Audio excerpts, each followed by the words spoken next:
regular day in Los Angeles. Eve and her children, Izzy and Josh, are stuck in traffic. As they engage in lively conversations, something strange happens nearby. Many cars sink into the ground from what Eve can see from her seat. They soon realize the ground beneath them is breaking, forming a sinkhole. When the family tries to run away, the cracks almost catch up with them. Josh stops to help a little girl, but cannot keep up with his family after that.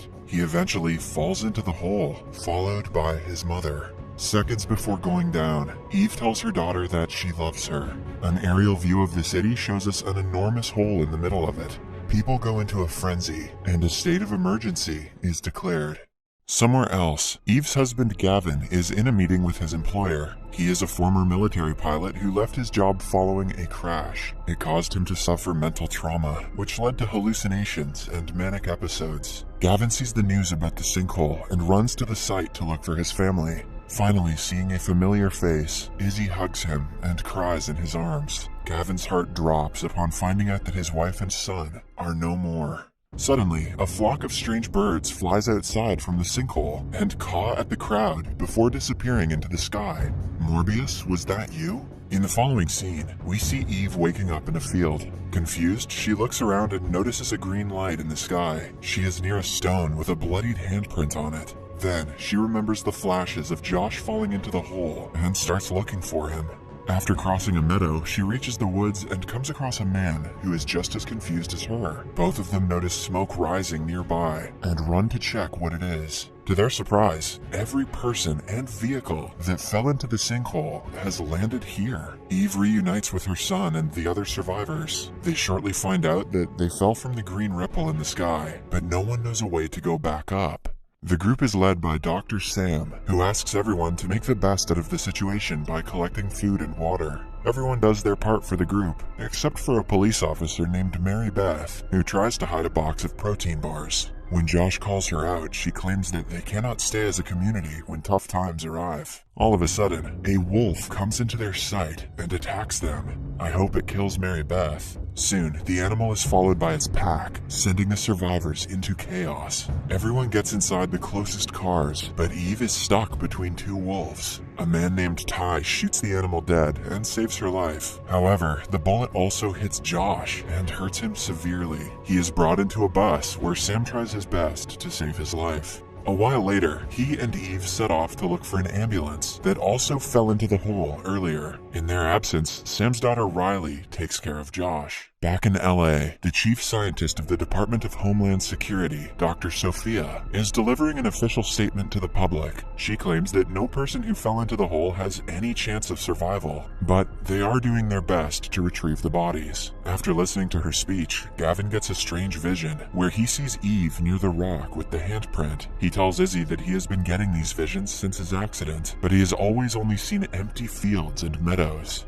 This time, the vision is strange because he is seeing his family in the same place that has haunted him for so long. Meanwhile, Sophia's team sends a drone into the sinkhole, but as it gets closer to the green light, it stops sending signals. Outside, Gavin gets another vision and sees the crashed drone this time. His PTSD is giving him sinkhole vision. He tries telling Sophia about his visions, but she dismisses him as just another mourning family member. Not just her, but Izzy also thinks the same. Gavin realizes that his claims sound insane, but if there is a chance his wife and son are alive, he will do anything to save them. He rushes home and looks for pictures he and Eve took on a trip, because he remembers seeing the stone with the print in real life. To his surprise, he finds the picture and finds out the address where the stone is. Somewhere else, Eve and Sam are still looking for the ambulance when they find Ty about to commit the unthinkable. Eve stops him, insisting that he deserves to live no matter what he has been through. Ty joins them on the search because he saw the ambulance when he first landed.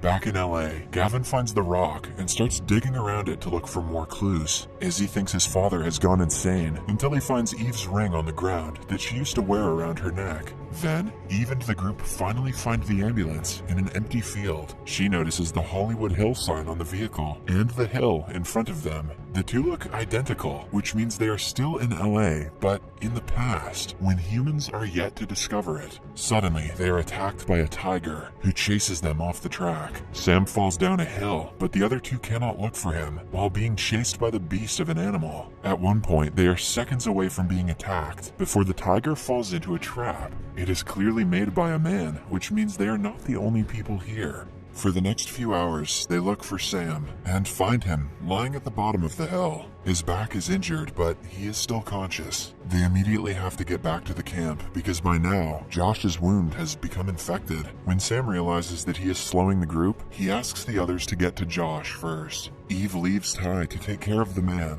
while she returns to the camp on her own. Meanwhile, Mary Beth finds a car with drugs inside the trunk and seems to know who it belongs to. She starts asking people about a guy with a green jacket. While at it, she meets a girl named Veronica and her mute sister, Lily. Veronica's father died in the attack yesterday, and his body was dragged away by the animals. She leaves Mary Beth to look after her sister before going into the woods to look for her father, alongside a man named Scott. While on the mission, Scott finds out Veronica is extremely religious and thinks that if they are lost, God will help them. Soon, Eve arrives at the camp and gives her son an antibiotic. His wound is also sewn and his temperature starts to stabilize. In the meantime, Gavin watches a doctor talking about the sinkhole on TV. Since Sophie didn't take him seriously, Gavin decides to meet the doctor to ask for help. Initially, the doctor is skeptical, but he agrees to carbon date the ring Gavin found. Somewhere else, Sophie finds out about Gavin's plan and calls him to the base. 3 years ago, a similar sinkhole was formed in the desert, and on the same day, around the same area, Gavin's accident took place. The results of the carbon dating come out, and the ring is said to be from 10,000 BC. Because of all the evidence, Sophie believes Gavin and starts devising a rescue plan. She introduces him to a special airplane that they have designed to send into the sinkhole. Gavin will not be allowed to pilot it, but his close friend Levi is called for the job.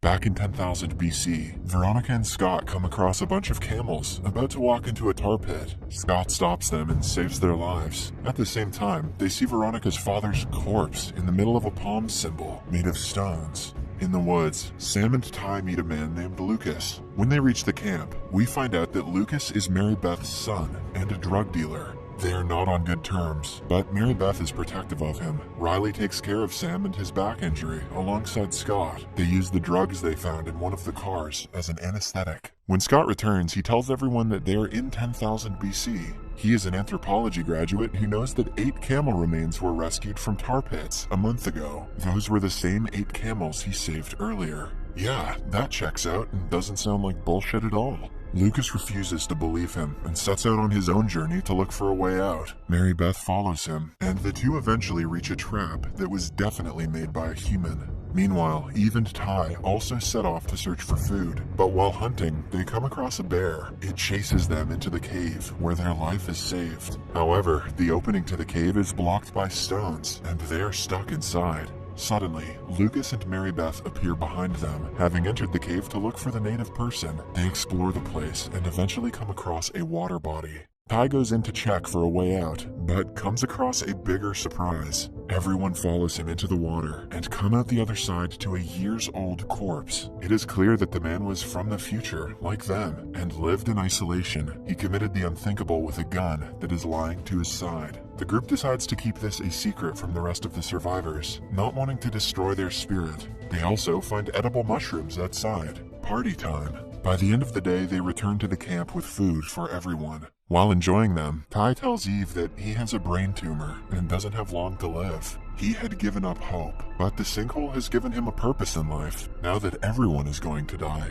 In the future, Levi and Gavin discuss the mission as Levi gets ready for it. Before leaving, he confesses to having an affair with Eve long ago, and the two separate on a bad note. "I'm off to save your daughter, by the way."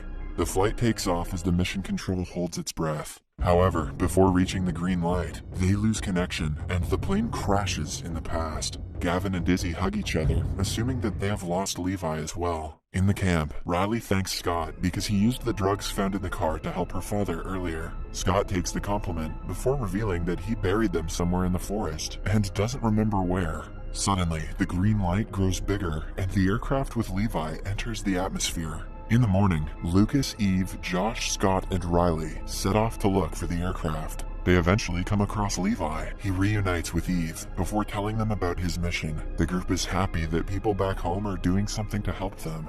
After that, the group looks for the crashed airplane that might still be functioning. After a few minutes of walking, they reach the crash site and find the plane with the radio and engine compressor broken. If they can find the right parts, Levi might be able to fix it, but it seems impossible to get the parts in this age. Instead, they collect food supplies that he brought, deciding to return to the camp. To their surprise, the airplane receives a signal from 3 miles away in the woods. It might be the only way for them to get out, so they decide to follow it. Meanwhile, in the camp, Lily is being pressured by her sister Veronica to refrain from talking to anyone. Frustrated, she runs to the woods and comes across something horrific. When everyone gathers around a while later, they discover the dead body of a man who is one of them. Lily knows what happens to him, but Veronica doesn't let her talk to anyone. Ty, who is also a psychiatrist, makes it his mission to help the little girl. Back in the present, LA is hit by an earthquake. It doesn't do much harm, but the cause is declared to be Levi's airplane crash. Because of this, any further rescue mission is halted.